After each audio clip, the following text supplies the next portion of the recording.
யாக்கோபு 3வது அதிகாரம் 1ஆம் வசனத்தில் இருந்து 10ஆம் வசனம் வரை. என் சகோதர சகோதரிகளே, உங்களுள் பலர் போதகராக விரும்ப வேண்டாம். போதகர்களாகிய நாங்கள் மிக கண்டிப்பான தீர்ப்புக்கு உள்ளாக வேண்டும் என உங்களுக்கு தெரியும். நாம் எல்லோருமே அடிக்கடி தவறுகிறோம். பேச்சில் தவறாதோர் நிறைவு பெற்றவராவர். அவர்களே தம் முழு உடலையும் கட்டுப்படுத்த வல்லவர்கள். குதிரைகளை அடக்க அவற்றின் வாயில் கடிவாளத்தை போடுகிறோம். இவ்வாறு குதிரைகளை முழுவதுமாக கட்டுப்படுத்துகிறோம். கப்பல்களை பாருங்கள்.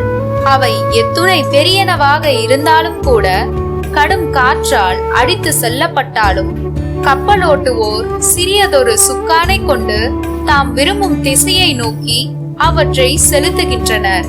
மனிதனாவும் அதை போல ஒரு சிறிய உறுப்புதான். ஆனால் பெரிய காரியங்களை சாதிப்பதாக அது பெருமை அடிக்கிறது.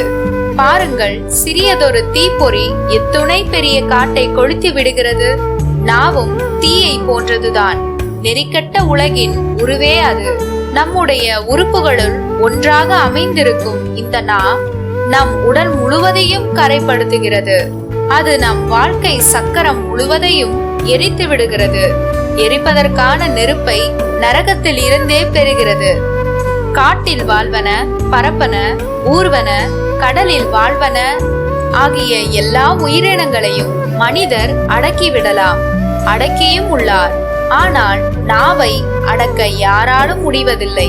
கட்டுப்படுத்த முடியாத அளவுக்கு அது கொடியது. சாவை விளைவிக்கும் நஞ்சு நிறைந்தது. தந்தையாம் ஆண்டவரை போற்றுவது அந்நாவே. கடவுளின் சாயலாக உண்டாக்கப்பட்ட மனிதரை தூற்றுவதும் அந்நாவே. போற்றுதலும் தூற்றுதலும் ஒரே வாயிலிருந்து வருகின்றன. என் சகோதர சகோதரிகளே, இவ்வாறு இருக்கலாகாது.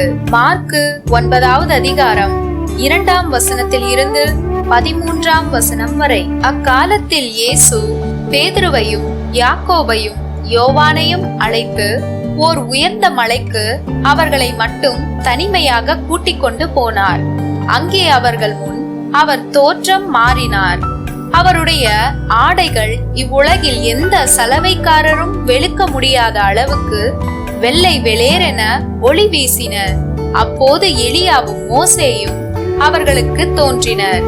இருவரும் இயேசுவோடு உரையாடி கொண்டிருந்தார்கள். பேதுரு இயேசுவை பார்த்து, ரபி, நாம் இங்கேயே இருப்பது நல்லது.